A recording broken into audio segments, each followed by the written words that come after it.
তীব্র শীতে আপনার বাজরিগার পাখির যত্ন কিভাবে নেবেন? এই তীব্র শীতে কিন্তু আপনার বাজরিগার পাখি মারাও যেতে পারে ঠান্ডা লেগে। তাই বাজরিগার পাখির অবশ্যই ঠিক মতন যত্ন নিতে হবে। প্রথমে আসি খাঁচায়।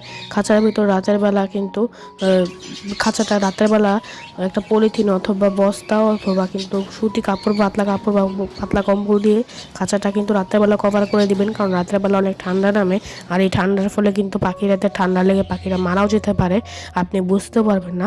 আর তাছাড়া কিন্তু রাতের বেলা আপনারা অনেকে আছেন লাইট জ্বালিয়ে রাখেন, তবে লাইট বেশিক্ষণ জ্বালালে কিন্তু পাখিদের ঘুমের ডিস্টার্ব হবে এবং পাখিরা কিন্তু ধীরে ধীরে অসুস্থ হয়ে যাবে, পাখিদের বিভিন্ন রকম সমস্যা দেখা দিবে।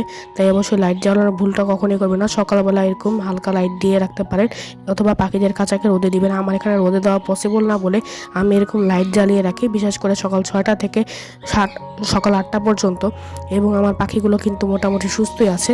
তো যাই হোক, আর তার পরবর্তীতে পাখিগুলোকে আপনাদের মাথায় রাখতে হবে এই পাখিদের খাবারের ভিতরে কিন্তু বন্ধুরা সূর্যমুখীর বীজের পরিমাণটা বাড়িয়ে দিবেন, এবং এই সবগুলো যত্ন অবশ্যই আপনাকে করতে হবে শীতে।